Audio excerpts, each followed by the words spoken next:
Chapter 8 The Last Quest.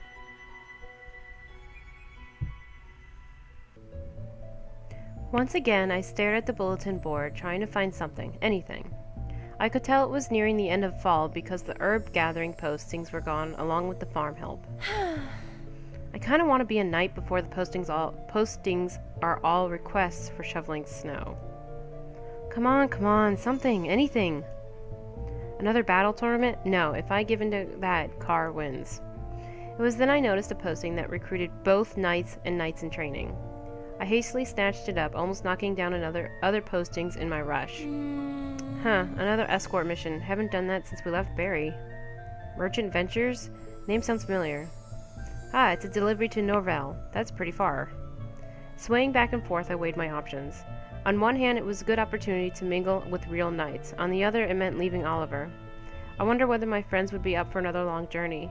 I reread the posting multiple times before zeroing in on the deadline. Pretty soon. I don't like making snap decisions without Kerr and Amari's input first. Maybe if I hurry, I could. The receptionist, who leaned over with one elbow on the table, raised an eyebrow, amused by my indecisiveness. I showed the posting to her, hoping for a second opinion. What do you think of this? This one? It's definitely earned you some points towards graduation to knight status. You're pretty close, too, and this is a high-ranking request. Actually, if you accept that posting, you'll most likely be knighted. I slapped the posting down on the counter. Right! Done! She accepted the paper and gave me a smaller note with directions, a meeting time, and names. Wow, looks like quite a few people accepted this one. Sounds important. Apparently the contents are very valuable, hence all the bodyguards.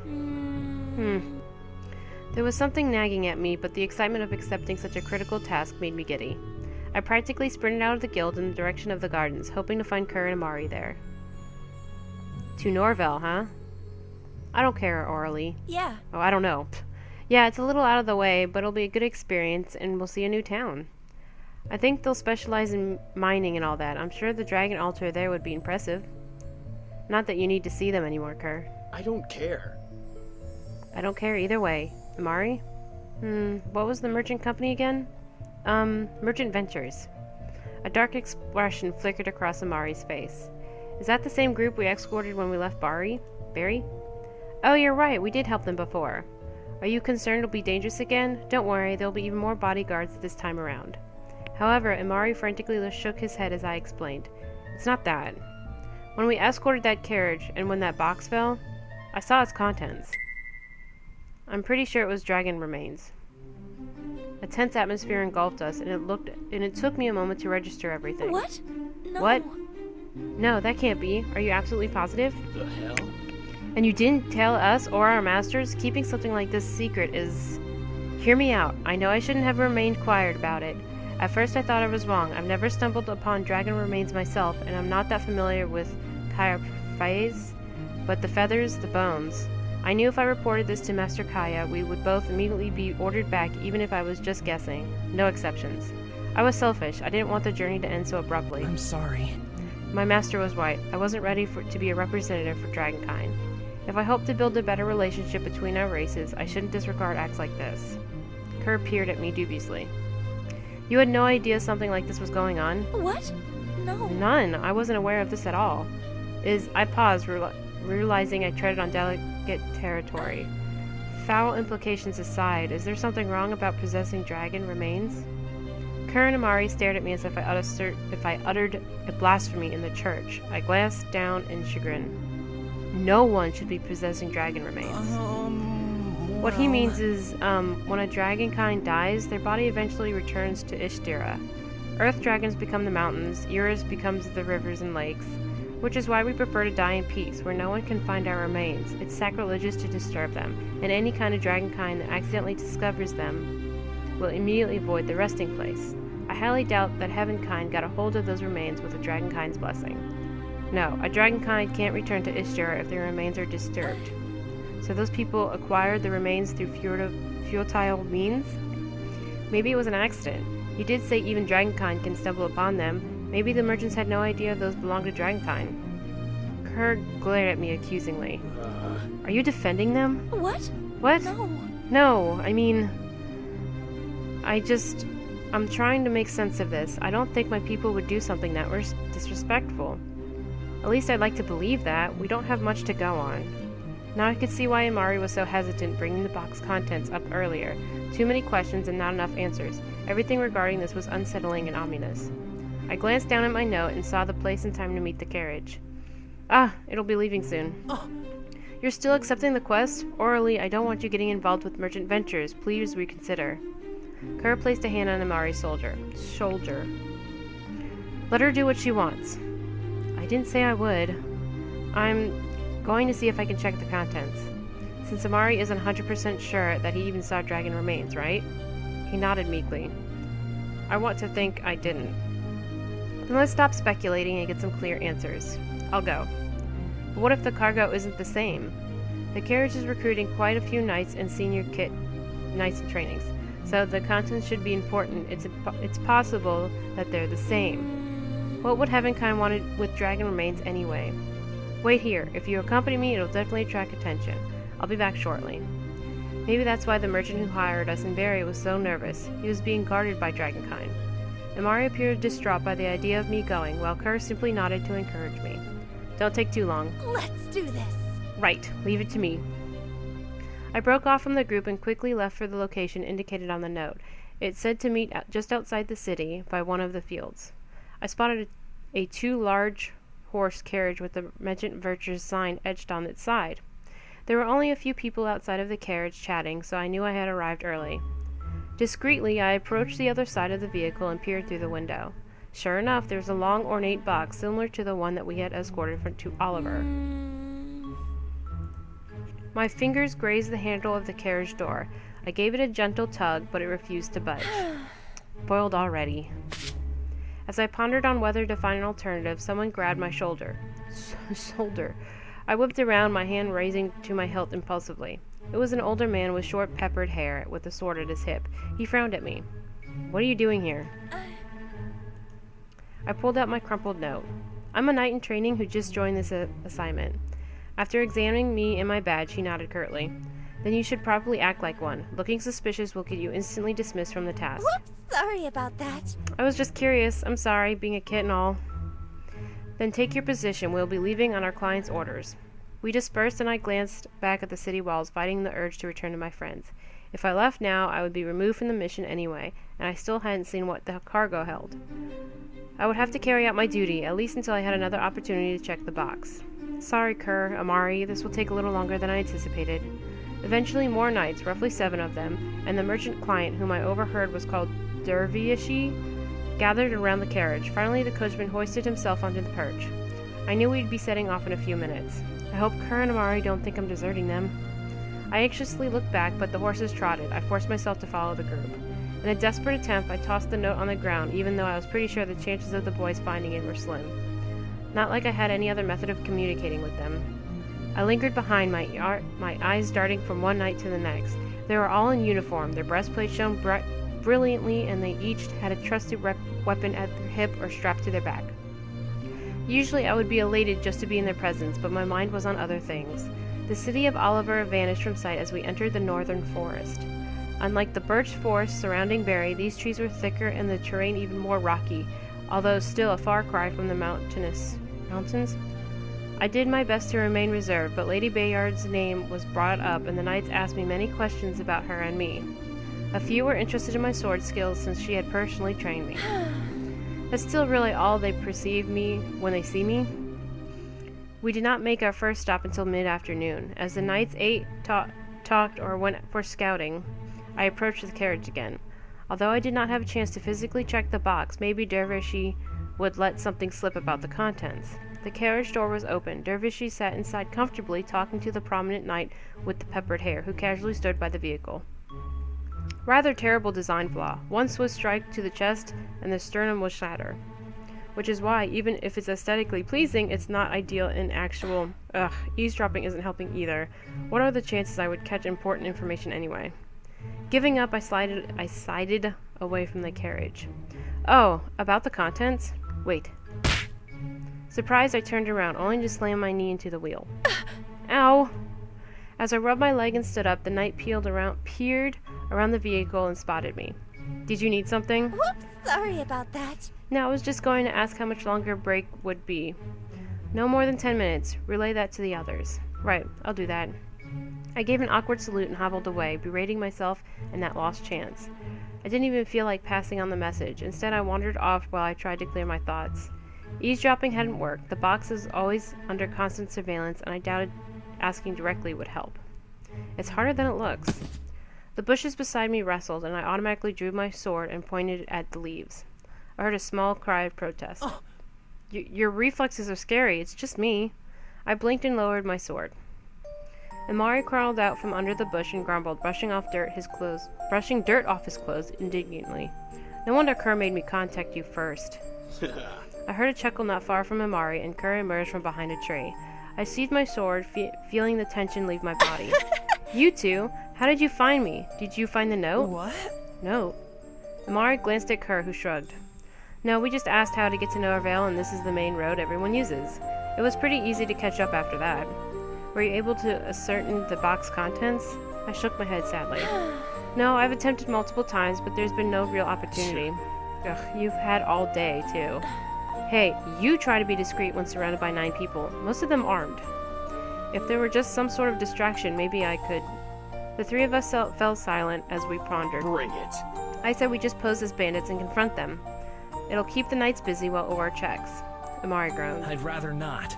I'd rather not resort to violence, especially since we don't know if the box actually contains dragon remains. And what do we do if it does? Take it, of course. I don't want them used for anything. Dragonkind are naturally magical, and even the remains would be imbued with magic. Then, if they took the cargo, it meant the mission would be classified as a failure. My kit record would be tarnished, and I would prolong my efforts to be knighted. I gripped my badge and opened my palm as I stared at it in deliberation. Kerr and Ilmari seemed to have sensed my hesitation, so I looked up and grinned. Yeah. If it comes to that, let's do it. But, Auralee, are you sure? Please, it'd be a minor setback. I shoved the badge into my pocket. This is something important to you, and you need to know that I can be relied on. Let's do this. If the contents do contain remains, you can trust me to seize the box. Thank you. So, what non-violent distraction do you two have in mind? I'm out of ideas. Of course, Ilmari, how versatile is your magic? Of course. Oh, I could create a thick fog. It'll limit their vision and you can sneak around better. I can throw in a tremor here or there to slow them down. About that. I'd rather not. Kerr will have to avoid using earthquakes. They frighten Auralee. I cringed, not wanting that to be blurted out openly. Kerr stared at me in shock, followed by remorse. The whole time? I had no idea. It's fine, Kerr. I didn't want to bring it up. It's just something that happened in the past, and it's not the time or place to discuss it. Ilmari, we'll go with the fog distraction. Kerr, I'm sure you can think of something to frighten the knights without causing jolts. Vision will be limited, and we can't hear you as well as you two. Just as I said that, their ears perked up. Both of them glanced toward the direction of the carriage. They're leaving soon. You better run. Kerr and I will run ahead to set up our trap. Right. Be careful. I immediately jogged back and took my position beside the horses. I felt bad deceiving the knights, but it was the only way to know if the coffer held dragon remains. Please just be normal cargo. I slowly moved closer to the carriage and eventually let it pass me as I pretended to guard the rear. I would need to position myself optimally. The air around me cooled, causing me to shiver. A mist emerged from the ground and enshrouded us. Many of the knights paused, and the carriage slowed down. Fog at this time? But it was clear just a second ago. I heard a loud roar. Something rammed into the knights, and they instantly vanished into the mist, causing the others to panic. Was that a ghost? Whoa, effective. Swords drawn, the knights formed a tightly knit group to defend themselves. I took this opportunity to dash to the carriage and throw open the door. I heard another thud, followed by a scream. Dervishi huddled on the seat when I barged in and I tugged on his arm. It's not safe here. You need to get out of here now. Out of the corner of my eye, I spied the box on the floor. I yanked on Dervishi's arm again, and he reluctantly got out. As soon as he was outside, I dove inside and shut the door. Hey! Whoops! Sorry! I snatched up the box and proceeded to exit out the other side, or tried to, until I realized the door was locked from the inside. These doors foiled again. Infuriated that my plans were being thwarted by wooden barriers, I pushed open the other door, nearly smacking the client in the face as I slipped out. Sorry again. He saw that I had the box and his eyes widened in outrage. Traitor! Thief! I ducked and darted around the carriage, alarming the horses as I headed straight to the thickest part of the mist. I heard the knights scrambling to find me as Dervishi screamed orders at them. Heart pounding, I increased the distance between us. The mist cleared as I reached a steep slope. I momentarily looked down, then glanced back as I heard more clamors. I jumped down, my body slightly angled. I staggered awkwardly as I landed, trying not to hit a tree or trip on a root. Did I get away? And the others? Remembering that I still had the box, I knelt down and hastily unlatched it. I opened it up and inhaled sharply. Inside were beautiful long objects that resembled shale with an emerald sheen. They were exactly like hers ears. Underneath were hard flint-like stones with beautiful grooves and ridges. Scales? Oh no. This is bad. And it was possible that wasn't just a one-time delivery. If the first carriage had also carried dragon remains, this could be a full-fledged underground trading route. How long had this been going on? How did the knights not know? Wouldn't they check the contents? Unless... I shut the box, pushing it underneath a shrub for now before standing up. I need to inform Kerr and Ilmari. Before I could take another step, the earth suddenly erupted. A large fissure erupted at my feet, causing me to fall back. Ah! Showered in dirt, I coughed and trembled uncontrollably, unable to stand up. Not so reckless now, are you? Dervishi stood about 20 paces away, his tame peddler appearance replaced by a sinister countenance. What? What? No. How did you... Casually resting his shoulder was a mace decorated with spikes that resembled hard tissues, namely bones and oversized teeth. I got up unsteadily, supporting myself against a tree. You'll be surprised how much power dragon bows can grant you. Everything is permeated with magic, even long after they die. Why are you doing this? Who are you delivering these remains to? He snorted and rolled his eyes. Please, I'm not going to explain everything just because you asked. Just return the box and you'll be left unharmed. Now, where did you put it? I unsheathed my sword and widened my stance, hoping not to falter now. Let's do this. I'm not handing over. Pity, I hate searching. Lifted the mace, he slammed it onto the ground. Another chasm opened up and I screamed, my body paralyzed by every vibration. It was then that I heard a loud creak behind me. I glanced up in terror. One of the trees became unstable and it groaned as it started to lean heavily. Dervishi pointed the mace at me threateningly. Move and the next attack will crush you. I stood up but stayed in place. My legs felt so weak I probably couldn't walk if I tried. I heard footsteps approaching and I prayed it was my friends. Instead, 4 of the original 7 knights joined Dervishi. They glanced at each other, obviously baffled by the situation, but obediently aligned themselves before the merchant. She's the one who ran off with the goods. I don't know who she's working for, but since she's refusing to cooperate, give it back and we won't hold this action against you. No. Wait, I'm not betraying anyone. The box has dragon remains. It's sacrilegious to move them. Their souls can't return to... Be quiet. We know what we're delivering, and that's just a silly superstition. Superstition? What you're doing is discourteous to dragonkind. Aren't you a kid? Why are you disobeying orders? Do you want to throw away your chance to become a full knight? One of the other knights sighed and tried speaking to me more gently. Don't you think you're being too impulsive here? You're obviously young, with a lot of pressure to your name. Don't do something rash and tarnish Argent Valorie's reputation with your disloyalty. It's our duty as knights to carry out our mission with the guild and clients' best interests in mind. No, what I'm doing is more important. This is for both Dragonkind and Heavenkind's sake. Let's do this. I'm not surrendering those remains. Sensing that my resolve would not yield, the knights brandished their weapons at me. Then I'll just report to the guild that you got caught in an unfortunate accident. Smirking, Dervishi slammed his weapon on the ground 2 more times. Each shock washed over me, rendering me motionless. There was an ear-splitting crack as the trees began to topple. Aura... Ilmari's desperate voice suddenly shifted into a growl and a large turquoise body sailed over me. A section of Ilmari's long neck slammed into the thick trunk as he halted its fall. His tail thrashed as he roared, straining against the weight. Ilmari was a water dragon. He couldn't move on land effectively, and he had essentially pinned himself to protect me. Ilmari! His large face turned on me. His expression was unreadable in dragon form, but I sensed his concern. I'm fine. You were right about what the box contained. The knight seemed to waver, intimidated by the dragon's presence. Slay that dragon. Consider this out of self-defense and you will be paid tenfold for its corpse. Don't be scared. Look how helpless it is. Ilmari snarled, but His only real weapon was his teeth and tail, and he was immobile. He couldn't transform back either, else he risked being flattened by the tree. Where was Kerr? I altered my stance, inviting the knights to take me on. With numbers on their side, they advanced toward me until one of the more impatient ones broke from their position. I dashed forward, swinging my sword as I met the first knight. She parried and thrust her sword forward. I sidestepped, but had to duck as an axe soared over me. Wait, knights are supposed to fight 1-on-1. Ah! I spun around and kicked the axeman in the back of the knee. I knew I dealt the warriors more experienced than me. Maybe I could hold my own in an individual fight, but my minor victory was short-lived when I felt a hot pain sear my left arm. I hissed in pain and realized that I received a shallow cut from a blade. Blood trickled down my elbow. That moment of hesitation left me open, and I barely blocked another attack.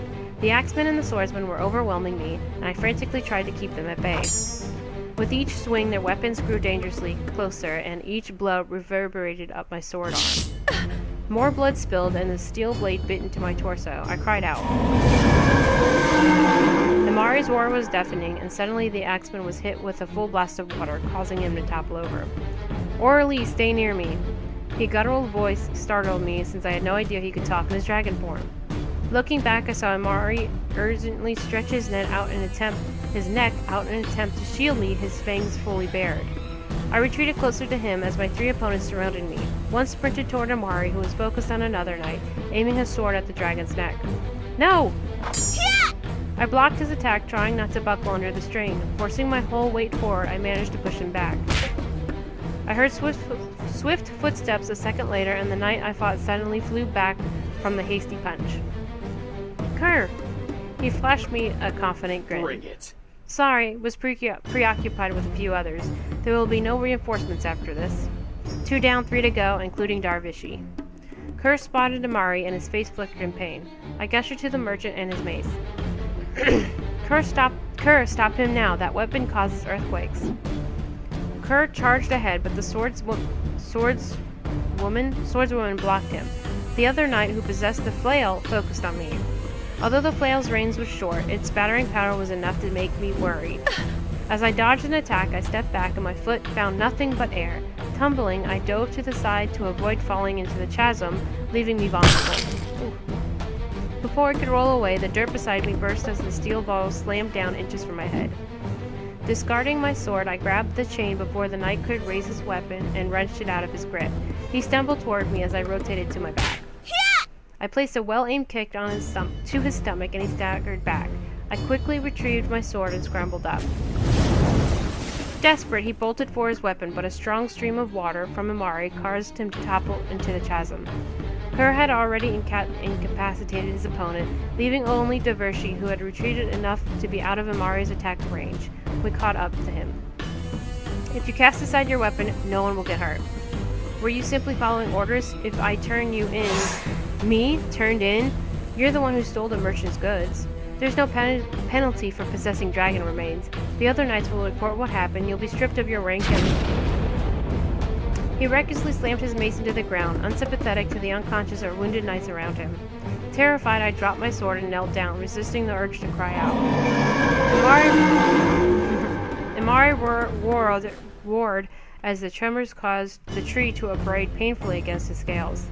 Kerr bounded forward, unfazed by the attacks.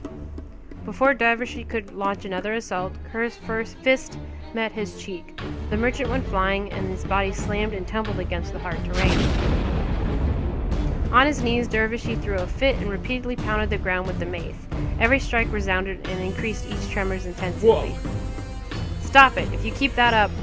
Kerr had to leap away before the ground nearly swallowed him up. Deep fissures appeared and split, causing the ground to distort. Loose dirt rained down from the steeper slopes. It was as if the entire region was going to liquefy. Like a spider web, the ground around Dervishi groaned and heaved. I couldn't move. I could only watch helplessly. Wait! The merchant gawked and slipped back, but Kerr got him just before he vanished into the gaping new ravine. The mace slipped from his grip, disappearing into the darkness and giving one final tremor. Kerr forcibly threw Dervishi onto the solid ground. I slowly regained my balance, but I was determined to remain strong. Dervishi crumbled to the dirt in a supine position, and I instantly pointed at my blade at his exposed neck. It's over. You're nothing without that weapon, so just get lost. His forehead beaded with sweat as he nodded fervently, all of his fight gone. You're just going to let him go? He used dragon remains for a weapon. Disgusting. I'm not going to kill him, and Argent Valerie is aware of what's going on. They would probably protect him. Then who could I turn to? Dervishi wiggled out from under my sword and tried to make a hasty withdrawal. Kerr simply punched his lights out. A little extreme there. He not only tried to kill us, but he put his own men in danger. I should just ask Ilmari to eat him. I don't think he'd agree to that. A distressed roar caught our attention. Speaking of him, Ilmari! Forgetting about the merchant, we hurried back to where Ilmari was. Kerr surveyed the situation and ran under the trunk, positioning himself close to Ilmari's neck. You really don't do well on land. Ilmari hissed, unamused by Kerr's comment. With a heavy hoist, Kerr pushed up the trunk with exceptional strength. Mist formed around them. As the tree crashed back to the ground, I scrambled to Ilmari's side. He was kneeling down and moaning. Ilmari, are you okay? That was so reckless. I'll be fine. My neck. It's going to be sore for a week. He was on the verge of tears. But what about you? Those injuries, and I couldn't stop them. Sobbing, he clung to me, burying his head into my shoulder. I'm sorry. I'm so sorry. I was useless. That was the best I could do. I patted his back reassuringly. You were anything but useless, Ilmari. I wouldn't have survived if you hadn't come to my rescue. I felt like I didn't do much myself. If anything, the person who helped us the most was... We both turned to Kerr expectantly, who flinched from our tender expressions. He coughed and gave us a haughty glare, placing his hands on his hips. That's right, I did most of the work. Both of you are pitiful. Whoa! Wait, what are you doing? We both embraced Kerr, refusing to let him escape. Parasites. I laughed and stepped back while Kerr had to apply more force to free himself from Ilmari. More force to free himself from Ilmari. Remembering the box, I returned to its hiding spot and pulled it out from under the shrub. I was surprised it managed to make it through unscathed. Moments later, the other two surrounded me and peered over my shoulder as I unfastened the latch. I cannot say that for life for me today. Earth dragon? Using our remains for weapons? Ugh. Let's bury them, somewhere away from this battlefield, in case they decide to look for them. While Kerr fetched the mace, Ilmari and I walked until we reached the farthest fissure we could find. We were surprised by how much the region was affected by the mace's power, and Kerr worked diligently to pry the remains from the weapon. He tossed them into the chasm, then picked up the box and emptied it over the fissure. He placed an open palm in the soil, and I stepped back, preparing myself for one of his abilities. The ground trembled slightly as debris in soil loosened, filling up a section of the rupture. When it was over, I sighed, feeling utterly exhausted. I've had enough earthquakes for one day. I'm completely shaken up. I mustered a weak giggle while Ilmari groaned. Heavenkind humor. It's bad. Kerr wiped off the dirt from his hands. What now? I grabbed my knight in training badge and glanced at it. With a dismissive wave, I tossed it to the ground, surprising them both. Are you sure about this? It's something you worked for. Maybe if you return and explain to the guild. He stopped when he saw me shake my head. No, the Argent Valerie Guild is in on this. I don't want anything to do with them or the knights. Besides, Dervishi had a point. The other knights will report what happened, and I'll have no chance to redeem myself after that betrayal. I'm done. I took a few steps forward and turned to them so I could address them properly. Let's go home. Besides, I think this is something you should inform your masters about as soon as possible.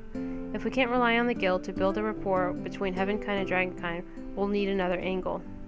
We headed back to the main road, careful of the steep slope and the chasms the fight had created. The carriage was gone, and we saw no other knights. Kerr explained that he had managed to drive them off, which was why it took him a while to come to our rescue. Without my knowing, I started to linger behind the two, my feet dragging slower with each step. The other two noticed and turned worryingly. Are you okay? Aura? I chucked in an attempt to ease their worries, but the tears appeared anyway. I'm fine. If anything, I feel like a huge burden was lifted off my shoulders. But it still hurts. I wanted to be a knight for years, and now I'm accepting it'll never happen. I worked so hard. My shoulders shuddered, and I covered my face, feeling pathetic and worthless. I sensed someone standing before me, and I glanced up. Kerr glowered, unimpressed. He gave me a light smack on the forehead. Ow! What was that for? Kerr. I rubbed the spot indignantly. Didn't I tell you this before? That it's just a title? Yeah. Well, yeah. Knights are supposed to help those in need. I think a certain someone has already been a knight for a while, in spirit anyway. And in the end, you did the right thing. We can't thank you enough. Thanks. As we walked, I expressed concern over being sought out, and the others reassured me that nothing like that would happen. I did uncover an unsettling activity that would need to be confronted after all. They would seek protection from other dragons to watch over Barry, and my heart sank when they avoided the notion that they would be the ones guarding. Guess they still had amends to make.